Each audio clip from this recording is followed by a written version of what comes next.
el artículo, voy a ponerla aquí, déjame ver si me da aquí, le dijo el trabajo. Aquí está.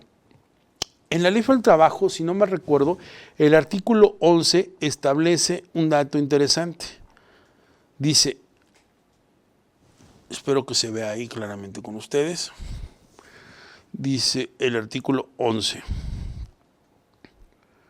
Los directores, administradores, gerentes y demás personas que ejerzan funciones de dirección o administración en la empresa o establecimiento serán considerados representantes del patrón y en tal concepto lo obligan en sus relaciones con los trabajadores.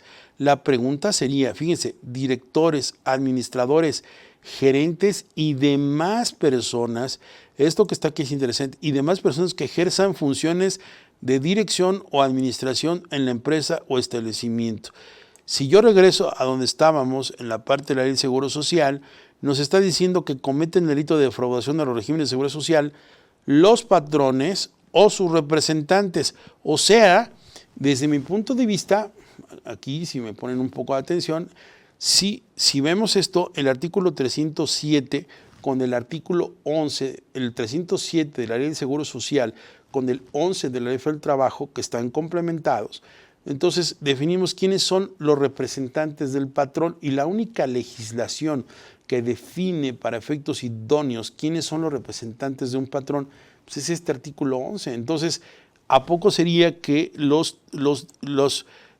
directores, administradores, gerentes y demás personas que ejerzan funciones, o sea, jefes de departamentos, supervisores o quien lleve la administración, y no necesariamente que tengan un poder ostentando este cargo, O sea, creo que es peligroso considerar, por eso era necesario mencionarles a ustedes en este segundo apartado del curso, pues cuál es esta concepción en los delitos de seguridad social.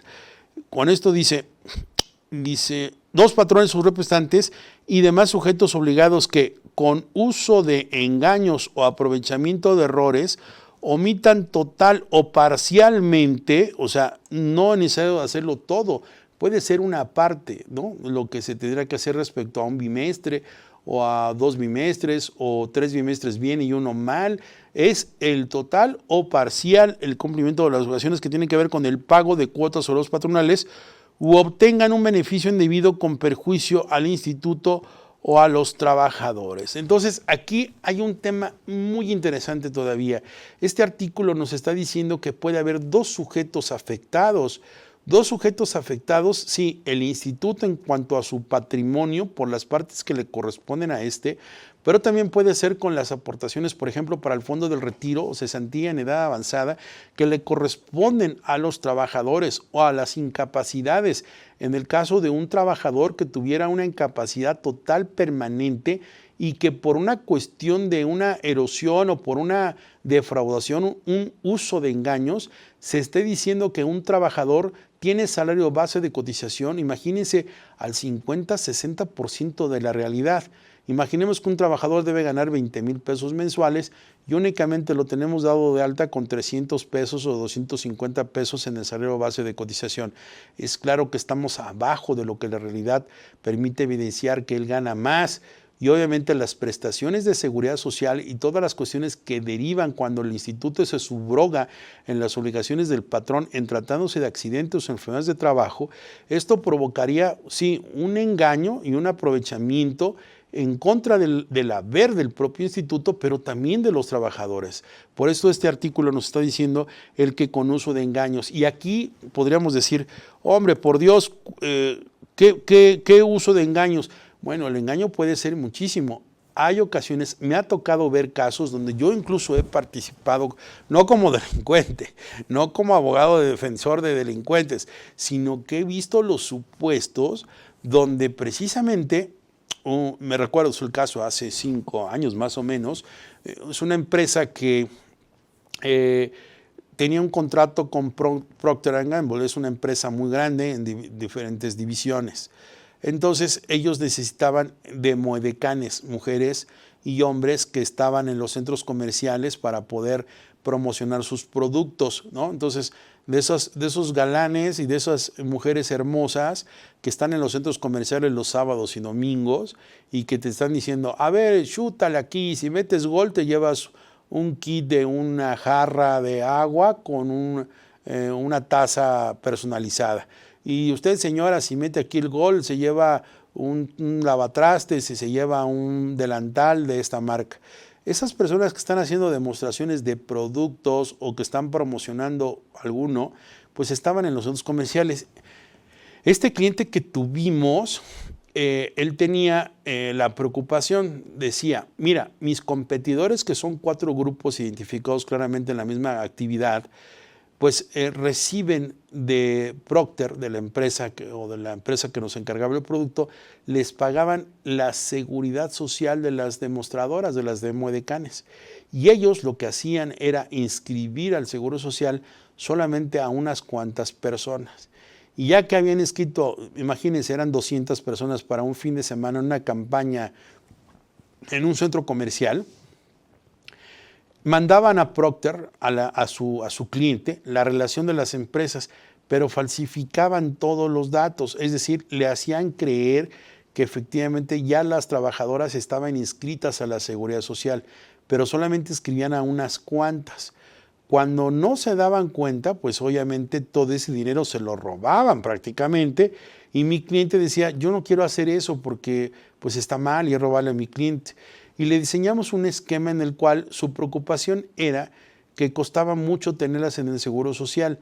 Lo hicimos a través de un esquema de remuneración en el cual utilizamos la semana y jornada reducidas en términos del reglamento de clasificación, afiliación y fiscalización de empresas, por lo cual únicamente las teníamos en el Seguro Social por los sábados o domingos, por las horas que estuvieran ocupadas en la campaña, lo cual gozaban de seguridad social, podíamos manifestar con realidad cuál era el salario base de cotización y no tenían por qué estar haciéndolo durante todos los demás días que no tenían actividad.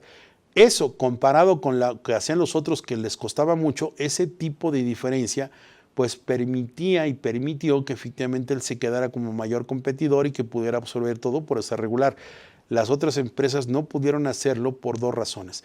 Cuando las trabajadoras se accidentaban, obviamente iban, se luxaban o alguna situación y les daban una noticia buena y una mala. Las que estaban inscritas era con un salario muy bajo y no tenían las ventajas que podrían esperar de una atención correcta.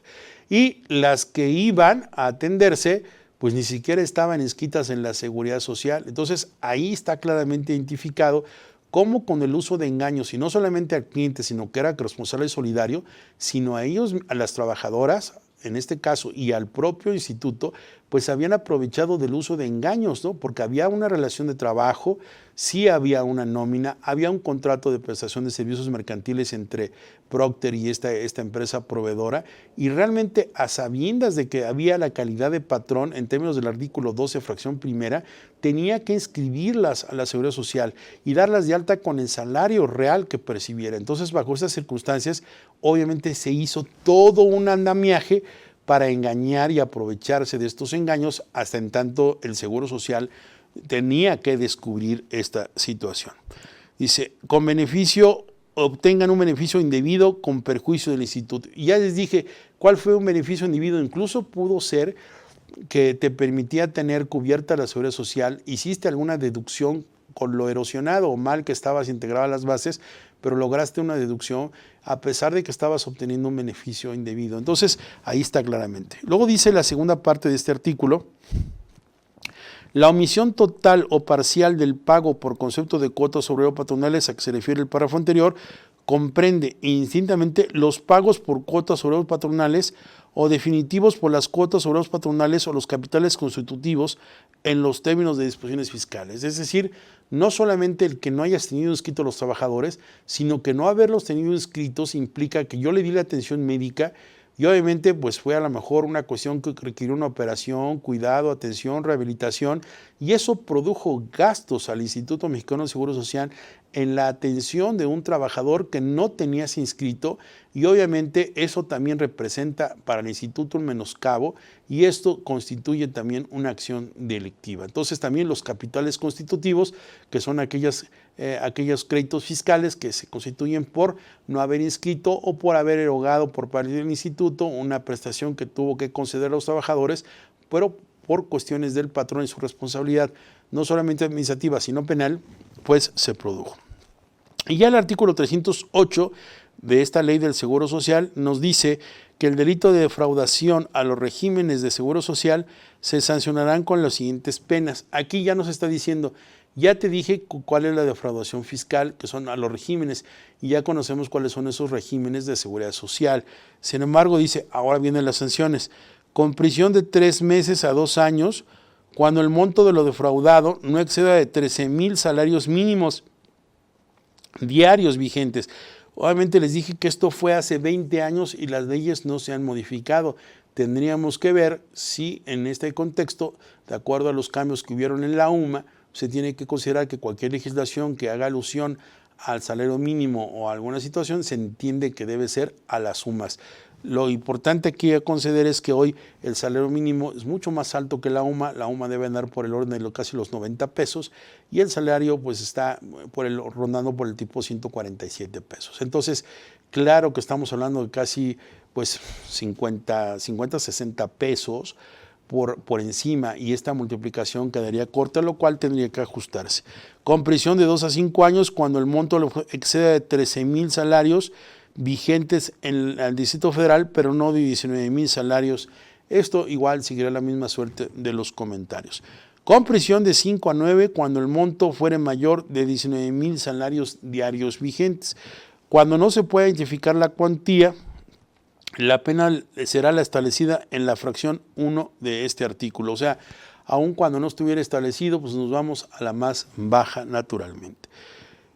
El delito de defraudación a los regímenes de seguro social, nos dice el artículo 309, será calificado.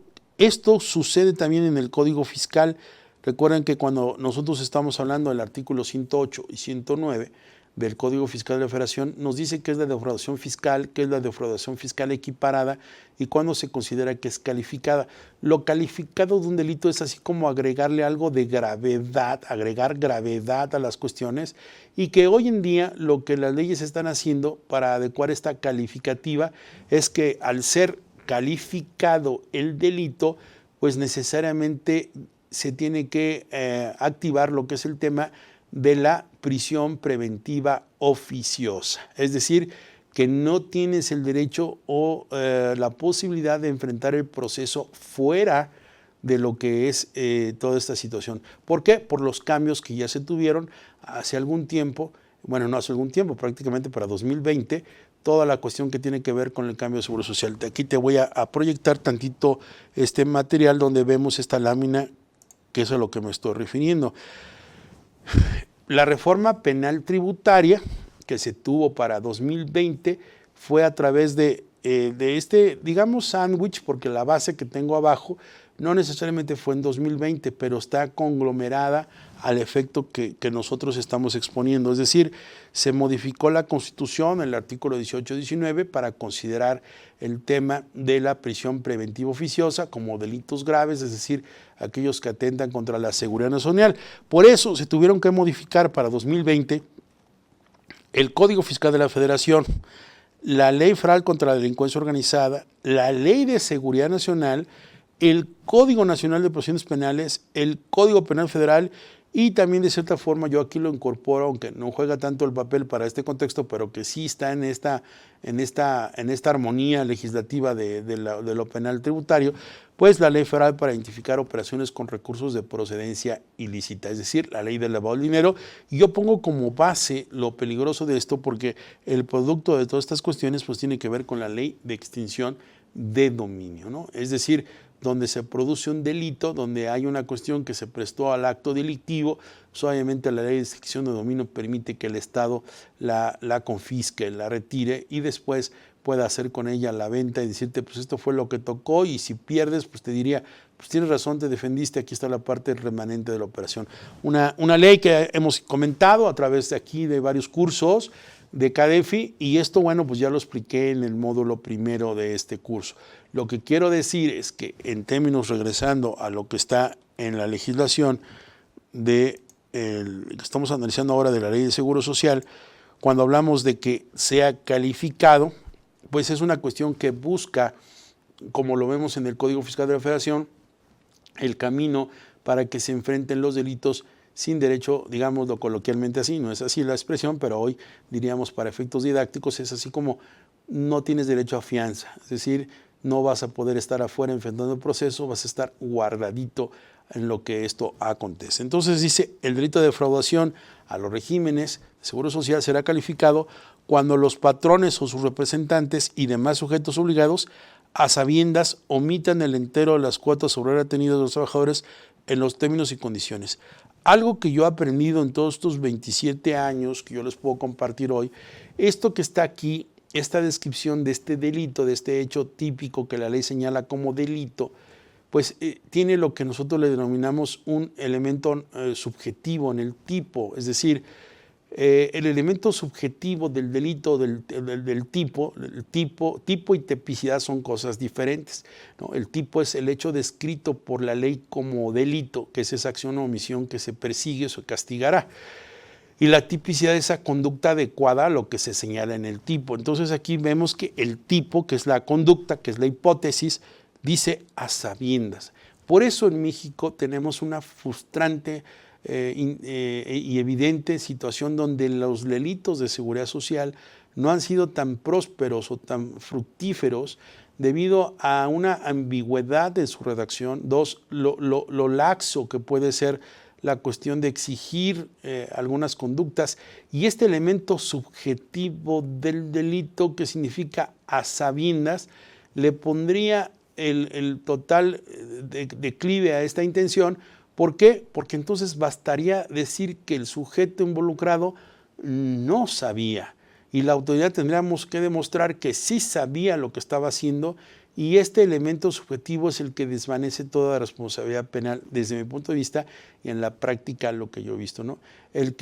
Cuando dice el que con el fin de, el que a sabiendas de o el que esta composición del hecho típico, de la descripción del tipo, juega un elemento normativo de tipo subjetivo, es decir, es muy irreal considerar cómo podemos probar, ¿no?, que el que sí sabía, imaginen ustedes, dice, el delito de defraudación del régimen de seguridad social será calificado cuando los patrones o representantes a sabiendas omitan el entero. Imagínense que alguien no sabía, por lo tanto, sí hay violaciones a los regímenes de seguridad social, pero no podría ser calificado porque no sabía el sujeto. ¿Y cómo puedes decir que no sabes el omito? Bueno, porque tú no eres técnico, a lo mejor tú eres el empresario y dices, pues yo me confío en lo que estaba diciendo el contador o nos estaban haciendo las nóminas, yo la verdad no sabía, yo creo que estábamos al 100%, a mí me pedían dinero.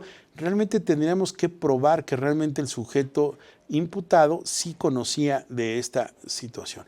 Aprovecho para decirles a nuestros amigos y a nuestra comunidad de Facebook que si tienen algún comentario, alguna aportación, lo hagan a través de los canales que hemos provisto para ellos, ya sea en el chat o en los teléfonos que ustedes ya conocen, para que me puedan pasar la lectura de las preguntas o comentarios y con mucho gusto participarles. Entonces dice, el delito de defraudación fiscal será calificado cuando a sabiendas se omite el entero de las cuotas obreras retenidas a los trabajadores en los términos y condiciones.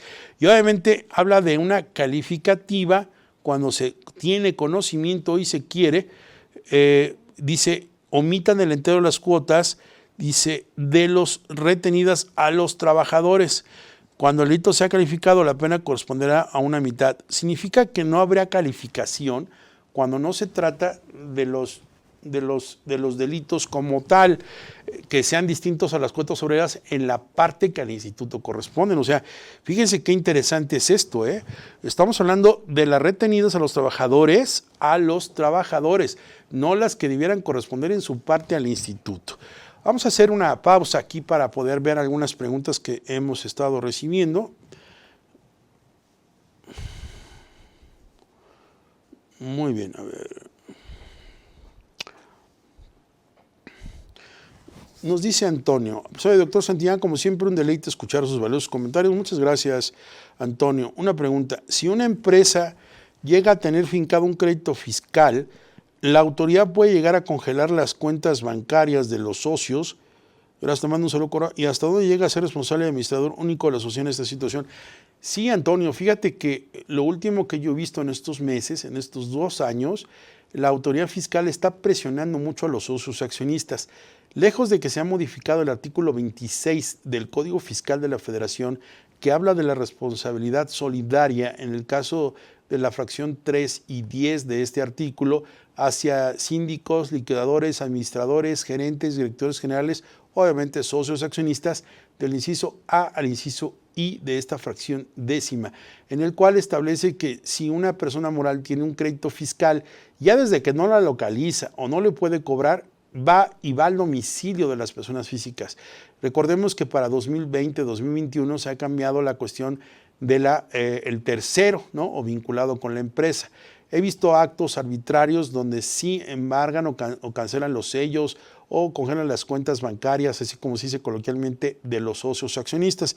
Así que cuando me dices, bueno, pueden cancelar las cuentas bancarias de los socios, ilegalmente sí, se tiene que aclarar, pedir una sustitución, hay que verlo, pero también puede ser que la inmovilización o el congelamiento de cuentas bancarias obedezca a algunos supuestos del artículo 115 de la Ley de Instituciones de Crédito, que se refiere cuando exista sospecha, ¿verdad?, por así decirlo, por alguna actividad que pueda implicar lavado de dinero o alguna actividad vulnerable protegida por la ley para identificar operaciones con recursos de procedencia ilícita. Así que la acción inmediata sobre esto sería un juicio de amparo indirecto, manifestando que no se tiene ninguna responsabilidad y que desconoces cuál es el acto arbitrario por el cual se tenga que hacer. Tienes 15 días a partir de que te digas sabedor de ese congelamiento de las cuentas y accionar. Y la otra es, si sabes que tienes un crédito fiscal de la empresa, la pregunta sería, ¿lo estás combatiendo? Si ya lo sabes, ¿por qué no lo hiciste? ¿O en qué etapa vas? ¿Se garantizó el interés fiscal? Hay que responder varias preguntas, pero en esencia sí veo que el fisco está yendo hasta los socios o accionistas para presionar. Una nueva medida que estoy viendo para 2021 es el embargo de cartera de créditos. El SAT, en cuanto sabe que alguien le debe y no le está pagando, le gira un oficio a sus clientes o proveedores en este caso y le dice a los clientes, oye, si tienes deudas por pagarle a este contribuyente, te digo que tiene un crédito fiscal conmigo, así que todo lo que le tengas que pagar me lo pagas a mí y me avisas. Si no lo haces, me pagas el doble y tengo problemas contigo. Entonces, sí hay que saber en dónde estamos tomando la decisión. Espero haberlo ayudado, don Antonio. Susana, buenos días, estimado abogado, muchas felicidades por el tema. En base al 307 de la ley del IMSS, ¿en qué posición quedan todos los que ocuparon outsourcing los años anteriores?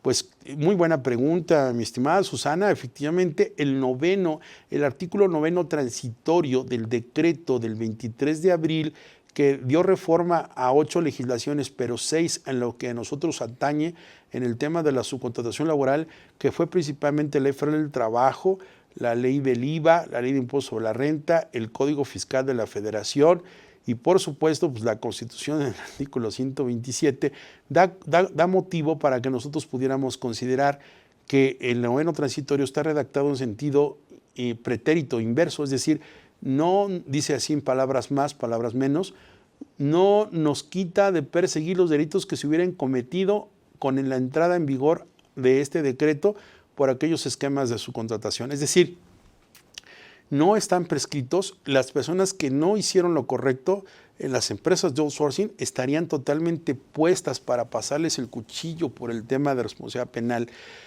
Recordemos que esto que estoy viendo ahora, en estos delitos de la seguridad social, hay muchísimos que se cometieron y se cometen todos los días. Entonces, sí es un tema interesante. ¿Por qué? Porque muchas empresas, tanto quienes recibieron los servicios como quienes los prestaron, lejos de que no han sido identificados con los créditos fiscales, sabemos que penalmente pudieran ser perseguidos. Y creo que por ahí la autoridad ya trae algún programa de revisión en esta materia.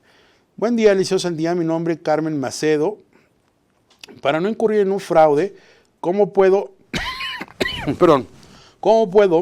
dar de alta a un socio de una sociedad civil de ingenieros si para acceder a la obra tiene que estar afiliado al IMSS el mismo socio que a su vez es patrón. Bueno, recordemos que en tratándose de los miembros que conforman una sociedad civil no pueden ser considerados trabajadores. No está descrito así en el artículo 12 de la Ley del Seguro Social, principalmente en las fracciones 1 y 2, ¿no? Recordemos que son los que se llevan a miembros de sociedades cooperativas o relaciones de trabajo por decreto presidencial y a las personas que trabajan en el hogar. Entonces, bajo esta circunstancia, si eres miembro de una SC, obviamente no eres sujeto de aseguramiento. Puedes ser patrón, es decir, tú entras como patrón. Eso es un sujeto obligado, pero nunca como un trabajador. Por lo tanto, si vas a estar como trabajador es una cuestión totalmente contradictoria. No puedes ser por una parte miembro de una SC y por la otra, pues por supuesto que vas a ser trabajador, no sería compatible. Una cuestión que muchas veces hemos estado nosotros defendiendo, que cuando hay asimilados a salarios o cuando hay tratamiento de asociados o miembros de SC, el Seguro Social está empeñado a que deben ser sujetos de aseguramiento. Y paso a explicar esto, pero antes me despido de nuestros amigos de Facebook. Muchísimas gracias por haber participado con nosotros. No te pierdas la continuación de esto con el curso completo que estará disponible en la membresía y en la videoteca de KDF. Bonita tarde, bonito día. Dios te bendiga. Continuamos. Bien, entonces te decía, no puedes por una parte ser considerado patrón y que tú mismo seas trabajador. Es una situación incompatible. Entonces, sí tendríamos que revisar el caso, pero para evitar fraude en este caso, pues a lo mejor busca que la empresa, la SC u otra empresa sea el patrón y que ese ingeniero pues no aparezca como socio, ¿no? Que aparezca como trabajador.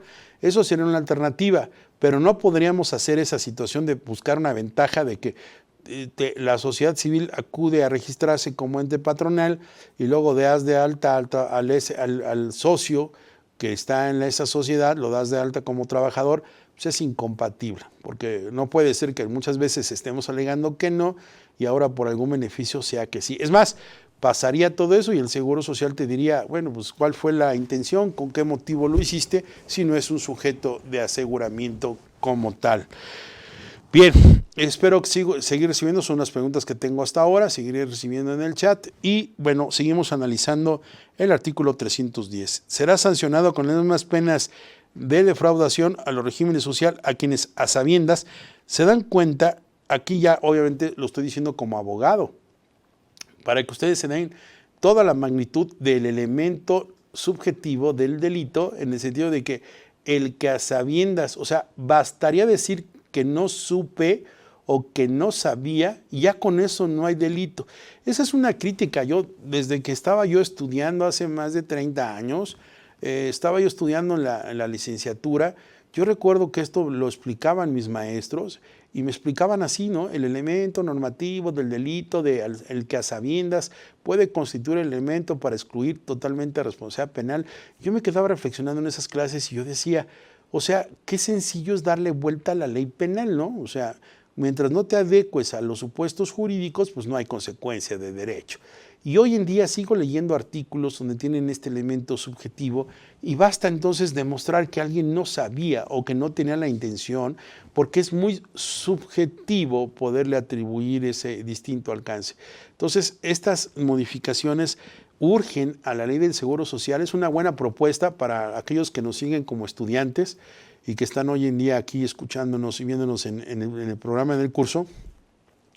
Si tuvieras alguna inquietud, sería un buen momento de proponer una reforma y actualizar los nuevos delitos en seguridad social, puesto que hace falta refrescar toda esta consecuencia. Entonces dice, son sancionados igual con el mismo delito de defraudación el que en a sabiendas altere los programas informáticos autorizados por el instituto, manifieste datos falsos para obtener la devolución de cuotas patronales, se beneficie sin derecho a un subsidio o un estímulo, o simule, fíjense, o simule uno o más actos o contratos obteniendo un beneficio indebido con perjuicio del instituto.